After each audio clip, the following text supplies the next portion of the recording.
জি, doctor Shafiqur Rahman, একটা বিষয় আসলে খুব জানার ইচ্ছা ছিল, সেটি হচ্ছে মুক্তিযুদ্ধ কিংবা পরবর্তীকালীন জামায়াতের সাথে বর্তমান জামায়াতে ইসলামের কি কোনো নীতিগত পার্থক্য রয়েছে কিনা, কিংবা বর্তমানে আপনার যে দল, আপনারা কি আসলে মুক্তিযুদ্ধের চেতনায় বিশ্বাস করেন কিংবা কিংবা মুক্তিযুদ্ধ নিয়ে আসলে আপনাদের অবস্থানটা কি, এটি কি আসলে স্পষ্ট করবেন কিনা? যেখানে আমরা এখানে তিনজন মানুষ আছি, আমি আছি এই প্রান্তে, আপনারা দুইজন ওই প্রান্তে। তা আপনারা দুইজন, আমার বিশ্বাস যে সম্ভবত আপনারা মুক্তিযুদ্ধ দেখেননি। আমি একটু হালকা দেখেছি, আমি একজন শিশু ছিলাম, বয়স আপনিও আমার শিশু 12 ছিলেন, বছর। আপনিও যতটুকু দেখেছেন মনে থাকার কথা না। সেইটাও মানে খুব কমপ্লিট বলা যাবে না, কারণ আমি তখন এনাফ ম্যাচিউর না, সেই কারণে আমি রাজনৈতিক বুদ্ধা ছিলাম না।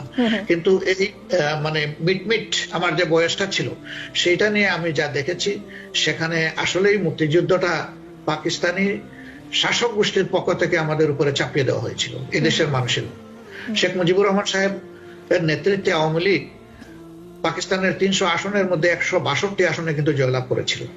সেই হিসাবে তারা যেহেতু অর্ধেকের চেয়ে বেশি আসনে জয়লাভ করেছিল, এই দেশ শাসন করার বিধিগত এবং সাংবিধানিক অধিকার তাদেরই ছিল। কিন্তু পাকিস্তানের ভুট্টো সাহেব, তিনি সেখানে বাড়াবাড়ি করে একটা অস্থিতিশীল অবস্থা, একটা ওয়ানহেজ্য দাবি নিয়ে সামনে আসার কারণে এই হকটা, এই অধিকারটা শেখ মুজিব সাহেব এবং তার দল পেলেন না। তো তাদের কি করার ছিল?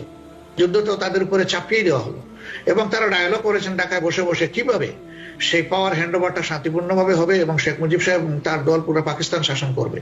ভুট্টোর দাবি ছিল যে পূর্ব পাকিস্তানে আমি কোনো আসন পাই নাই, আর পশ্চিম পাকিস্তানে শেখ মুজিব কোনো আসন পান নাই, অতএব আমাদের কারোই পুরো পাকিস্তান শাসন করার ম্যান্ডেট জনগণ আমাদেরকে দেয় নাই। পূর্ব পাকিস্তানে শেখ মুজিব হবেন প্রধানমন্ত্রী, আমি হব পশ্চিম পাকিস্তানের প্রধানমন্ত্রী। আমি জানি না আপনারা দুনিয়ার কোন দেশে দুই প্রধানমন্ত্রী জানেন কিনা, আছে কিনা, আমার জানা মতো নাই। এটা ছিল একটা অন্যায়, অসঙ্গত দাবি, যেটা কোনোভাবেই গ্রহণ করা যায় না। সেখান থেকেই সমস্যার সৃষ্টি হয়েছিল। তো সেই সৃষ্টি শেষ পর্যন্ত নিল মোট মুক্তিযুদ্ধে। এখন সেই যুদ্ধে জামাত গিয়েছিল কিনা, সমর্থন করেছিল কিনা, না, সেই যুদ্ধে জামাতে ইসলামী যেতে পারেনি এবং ওইভাবে প্রকাশ্যে কোনো সমর্থনও দেয়নি। আর অপ্রকাশ্যে যদি কিছু করে, এটা জনগণের জানার কথা না। প্রশ্ন আসবে যে কেন জামাত তাহলে সেদিন মুক্তিযুদ্ধের অংশ হলো না?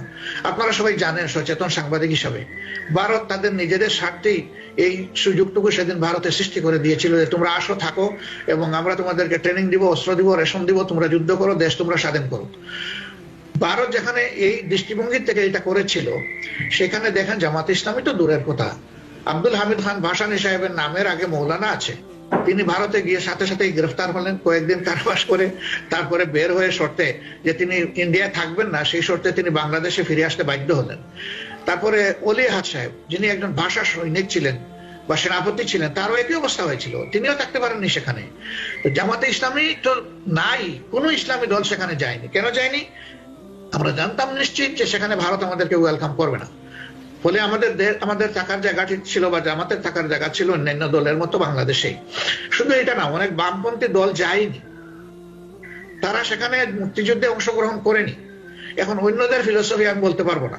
আমি পরবর্তী পর্যায়ে জামাত নেতৃবৃন্দের কাছ থেকে জিজ্ঞেস করে যেটা জানতে পেরেছি, কেন তারা সেদিন মুক্তিযুদ্ধে সরাসরি অংশগ্রহণ করলেন না, তার পরিষ্কার বলেছেন যে এই মুক্তিযুদ্ধ পরিচালিত হচ্ছিল ভারতের তত্ত্বাবধানে নয়, নেতৃত্বে, কার্যত তারা সবকিছু দখল করে নিয়েছিল।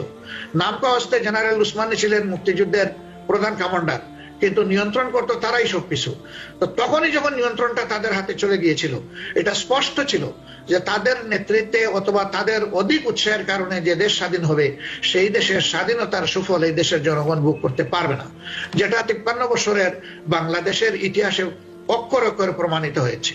এখন কেন ইন্ডিয়া এই অবস্থা আমাদের সাথে করছে? এর কারণ হলো যে তারা তাদের জমিদারি হারিয়ে এখন সহ্য করতে পারছে না। এই জন্য বাংলাদেশের বিরুদ্ধে তারা মিথ্যা মিডিয়া ওয়ারে নেমেছে। চতুর্দিকে দেশবাসীকে এবং দেশের বাইরে তারা বিশ্ববাসীকে বিভ্রান্ত করার চেষ্টা করছে, উস্কানিমূলক কর্মকাণ্ড পরিচালনা করছে। এটা থেকেই বোঝা যায় যে জামাতে ইসলামীর তখনকার ফিলোসফি সঠিক ছিল না বেঠিক ছিল। এখন আপনি প্রশ্ন করতে পারেন যে সেই সময় তাইলে কি জামাত ইসলামী কোনো ধরনের কোনো ভুল করে নাই? এ গ্যারান্টি আমি দিতে পারবো না। জামাতে ইসলামী মানুষের সংগঠন, মানুষ হিসাবে যে কেউ ভুল করতে পারে, সংগঠনও ভুল করতে পারে। যদি সেই রকম কোনো ভুল জামাতে ইসলামী করেই থাকতো, তাহলে 72-এর 10 জানুয়ারি থেকে 75-এর 15 আগস্ট পর্যন্ত শেখ মুজিবুর রহমান সাহেবের নেতৃত্বে এই দেশ পরিচালিত হয়েছে, আওয়ামী লীগ দেশ শাসন করেছে। এখানে 24,000 মামলা এই ধরনের দায়ের করা হয়েছিল। সেই মামলাগুলোর তো কই জামাতে ইসলামীর তো কোনো নেতার নাম ছিল না। ধন্যবাদ। যদি সেই নেতা তখন তারা অপরাধ করেই থাকতেন, তাইলে জামাতের নেতৃবৃন্দের নাম কেন তারা দেননি? কি এমন শক্তি জামাতে ইসলামের ছিল যে তাদের নাম বাদ দিতে হবে? তাদের জন্য কি এমন চ্যালেঞ্জ ছিল? তারা অনেকেরই নাম নিতে পারলেন, তুলে আনতে পারলেন।